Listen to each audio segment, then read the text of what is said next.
Hello future leaders, welcome to UPSC नीव।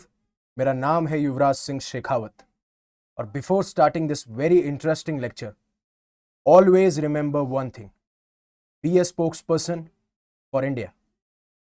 तो आपको पता है कि कनाडा में एक पार्टी है जिसका नाम है न्यू डेमोक्रेटिक पार्टी। उसके लीडर हैं जगमीत सिंह। अब एक फॉरेन रिलेशन की काउंसिल चल रही थी मॉन्ट्रियल के अंदर।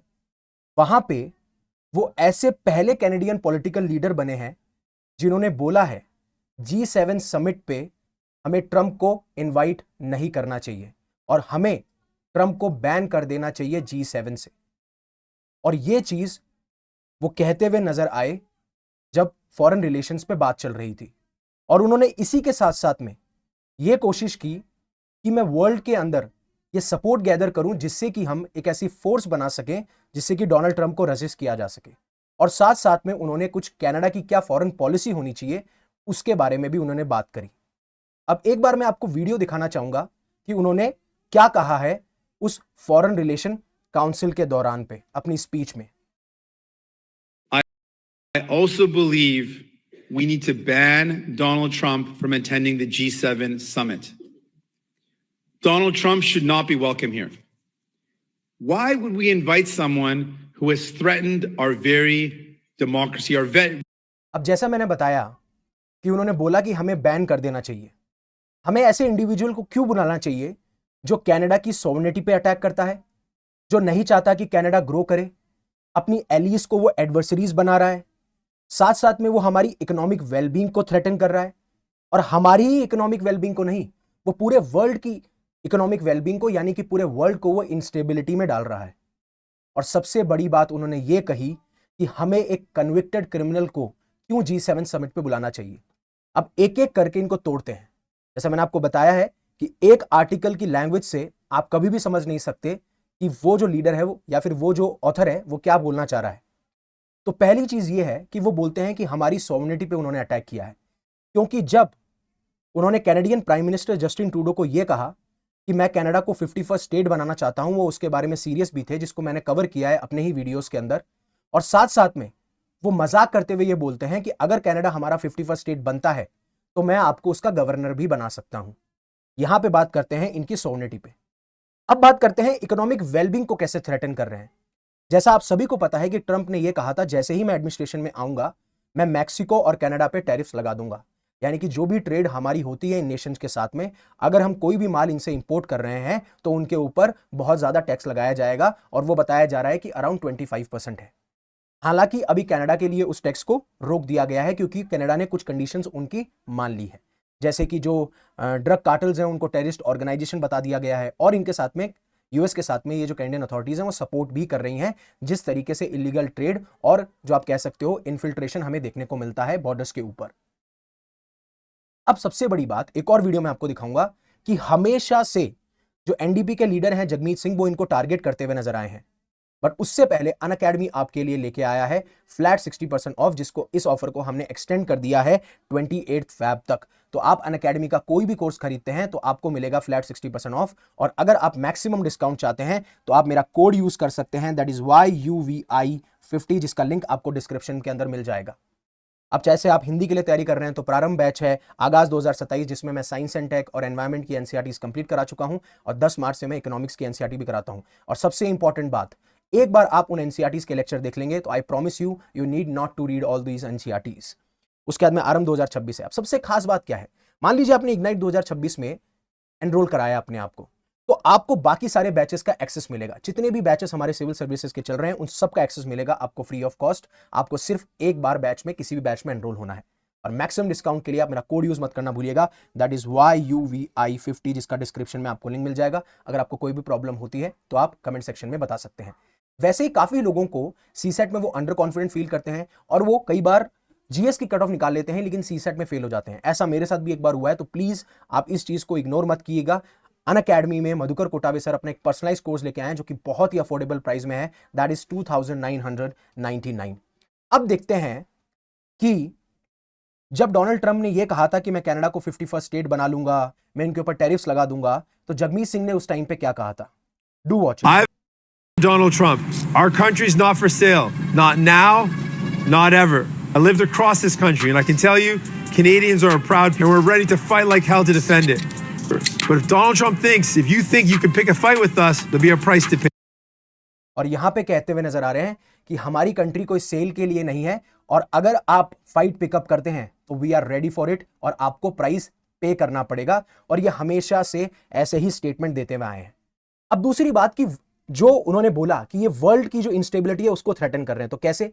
जब उन्होंने बोला कि मैं ग्रीनलैंड को डेनमार्क से बाय कर लूंगा, गाजा को मैं मिलिट्री फोर्स से ऑक्यूपाई करके इजराइल को दे दूंगा, यूक्रेन को साफ साफ ये कहते हुए नजर आते हैं कि मैं आपको एड नहीं दूंगा जब तक जो हमारा कॉस्ट लगा है रशिया यूक्रेन वॉर के अंदर, जब तक आप वो नहीं दे देते हमें। तो यहां पे हो क्या रहा है? यहां पे हो रहा है इंपेरियलिज्म। ये एक ऐसा प्रोसेस या बोल दीजिए आप ऐसा मैकेनिज्म है जब कोई भी देश अपनी पावर को एक्सटेंड करने के लिए या तो वो टेरिटरी को एक्वायर करता है, जैसा वो ग्रीनलैंड और गाजा में करते हुए बता रहे हैं, और साथ साथ में टेरिटरी को एक्वायर करने के साथ साथ में अपनी आर्थिक ताकत का भी डोमिनेंस दिखाते हैं, जैसा बोला कि ग्रीनलैंड को मैं बाय कर लूंगा, यूक्रेन को मैं सपोर्ट नहीं करूंगा, और साथ साथ में पॉलिटिकल इन्फ्लुएंस। जब एक कंट्री को पता होता है कि हमारी कंट्री बहुत ताकतवर है, बहुत शक्तिशाली है, तो उसका इन्फ्लुएंस भी उतना ही बढ़ जाता है। इसलिए हम यूएस को सुपर पावर कहते हैं, राइट। अब बात करते हैं कि उन्हें बोला गया कि he is a convicted criminal. तो यह बात कहां से निकल के आ रही है? तो होता क्या है कि 30 मई 2024 को, वेट अ सेकंड, 30 मई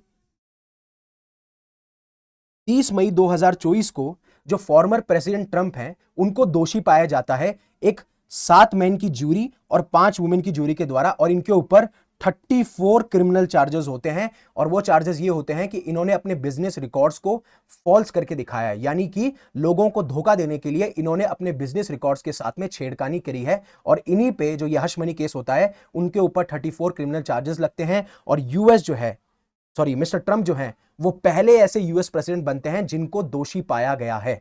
हालांकि वो अपील कर सकते थे, बट उनको कन्विक्ट किया गया है। ये सारी चीजें थी जो मैंने आपको बताई कि उस एक पैराग्राफ का मतलब क्या था। अब होता क्या है कि जो फॉरेन रिलेशन का काउंसिल चल रहा था मॉन्ट्रियल में, वहां पे वो फॉरेन पॉलिसी भी पिच करते हुए नजर आते हैं, और ये कहते हैं कि हमें कंटिन्यूअसली यूक्रेन को बैक करना चाहिए, चाहे अमेरिका बैक करे या ना करे, और जो पैलेस्टीनियंस हैं जो गाजा और वेस्ट बैंक में अपने स्टेटहुड की बात करते हैं उसको भी हमें बैक करना चाहिए। अब जो G7 समिट की बात की जा रही है जो कि कनाडा में होने वाली है, इसमें आप सभी लोगों को पता है कि जो वर्ल्ड पूरे देश की जो सबसे ज्यादा वेल्थीएस्ट कंट्रीज हैं और यूरोपियन यूनियन पार्टिसिपेट करते हैं। मैं आपको बता दूं, ये एक इनफॉर्मल एसोसिएशन है, और हर साल G7 में क्या होता है, जो प्रेसिडेंसी है वो रोटेट होती है इन नेशंस के बीच में, और इस बार जो है वो कनाडा में कैनान्स्किसिस अल्टा में होने वाला है जून 15 से 17। अब G7 कंट्रीज का ध्यान रखिए, मैं एक एमसीक्यू भी आपसे पूछूंगा। G7 कंट्रीज में है आपका कनाडा, आपका फ्रांस, आपका जर्मनी, आपका Italy, Japan, United kingdom, United states. और जो लोकेशन की मैं बात कर रहा था वो इस लोकेशन की बात कर रहा हूं, कैनान्स्किसिस विलेज के, जहां पे आपको जून 15 से जून 17 में आपको G7 समिट होती हुई दिखेगी। जब सीबीसी न्यूज ने प्राइम मिनिस्टर ऑफिस में यह पूछा कि आप क्या कहना चाहेंगे सिंह के कमेंट पे, यानी जगजीत सिंह के कमेंट पे, तो बोलते हैं वहां पे जो प्राइम मिनिस्टर के प्रेस सेक्रेटरी हैं साइमन ला फॉर्च्यून, बोले कि हम इस पे कोई कमेंट नहीं करना चाहते। और जो एनर्जी मिनिस्टर हैं जोनाथन विल्सन, वो तो उनका ही मजाक उड़ा देते हैं, बोले कि जो उनके कमेंट्स हैं it makes very little sense, और जो उनके एडवाइजर्स हैं उनको उन्हें चेंज कर देना चाहिए जिस तरीके से उनको एडवाइज किया जा रहा है। हालांकि वो ये कहते हैं जो एनर्जी मिनिस्टर हैं कि प्रेसिडेंट ट्रंप ने बहुत सारी ऐसी चीजें की हैं जिससे कि हम ऑफेंड हुए हैं, हम एंग्री फील करते हैं, बट वो हमारे नेबर हैं और ऐसा नहीं हो सकता कि हम कंप्लीटली उनसे टाइज कट कर लें। ऐसा पॉसिबल नहीं है when it comes to international relation, right? क्योंकि नेबर्स की जरूरत आपको पड़ती है। अगर नेबर्स में या फिर आपके नेबरिंग कंट्रीज में कोई इंस्टेबिलिटी चल रही है तो आपको डेलिब्रेशन, डिस्कशन या फिर कोई भी तरीके से आपको उस रीजन में स्टेबिलिटी लानी पड़ेगी। अगर एक रीजन में स्टेबिलिटी नहीं होती है, एक नेशन में स्टेबिलिटी नहीं होती है, तो पूरा रीजन इंस्टेबल बनता है और कोई भी ग्रो नहीं हो पाता। जैसा मैंने आपको बताया है कि म्यूचुअल प्रोग्रेस होना बहुत जरूरी है, because it's a win win game. अब सिंह ने यह तो कह दिया कि ट्रंप को इनवाइट नहीं करना चाहिए, साथ साथ में उन्हें बोला कि उनको बैन कर देना चाहिए, फिर हम ऐसे इंडिविजुअल को क्यों बुलाएंगे जो कि कन्विक्टेड है, कन्विक्टेड क्रिमिनल है, फिर उसके बाद में हमारे लिए थ्रेट है, वर्ल्ड की इंस्टेबिलिटी के लिए थ्रेट है, और साथ साथ में उन्हें फासिस्ट भी बोला गया, राइट? अब वो क्या कोशिश करते हैं कि हम एक कॉमन फ्रंट बनाए किसके अगेंस्ट? ट्रंप के अगेंस्ट। तो इनकी पॉलिसी ये थी कि पहले ट्रंप को डिफेम किए जाए। हाँ, हालांकि जो उन्होंने कहा है वो लगभग कई सेंस बनाता भी है, क्योंकि जिस तरीके से आप देख रहे हैं, और मैंने आपको बताया है कि ट्रंप थ्रेट करते हैं नेगोशिएशंस के लिए। अब देख लीजिए, यूक्रेन को थ्रेट दिया कि हम आपकी हेल्प नहीं करेंगे, तो Ukraine is ready to sign a mineral deal with Trump. ये उनकी पॉलिसी है, ये उनका इंपेरियलिज्म है, ये उनका तरीका है जिस तरीके से वो फॉरेन रिलेशंस को देखते हैं। और कनाडा में साफ साफ कहा कि हम काम कर सकते हैं एक साथ, और जिसमें डोनाल्ड ट्रंप को हम रेजिस्ट करते हैं, और ये बोलते हैं कि हमें स्ट्रॉन्गर अलायंसेस बनानी चाहिए, जैसे कि लाइक माइंडेड अलाइज के साथ में, जो जैसा हमारे जैसा सोचते हैं, जैसे कि न्यूजीलैंड, जैसे कि मैक्सिको, जैसे कि ऑस्ट्रेलिया, जिससे कि हम डोनाल्ड ट्रंप को फेस कर सकें। तो पहला मुद्दा उनका यह था कि डोनाल्ड ट्रंप क्या है, दूसरा मुद्दा यह है डोनाल्ड ट्रंप के अगेंस्ट कैसे एक फ्रंट बनाया जाए, और तीसरा वो बात करते हैं अपनी फॉरेन पॉलिसी को लेके। वो ये बोलते हैं कि यूएस चाहे से फॉरेन एड को कम कर दे, लेकिन हमें हमारी फॉरेन एड को बढ़ाना चाहिए। दूसरा वो बात करते हैं कि हमें क्विक रिस्पांस फोर्स बनानी चाहिए, जिसमें हमेशा हम रेडी रहें हमारी United nation peace keeping mission के लिए ट्रूप्स को स्टेशन करने के लिए। तीसरा वो मरीन और रिसोर्स स्टेशंस की बात करते हैं।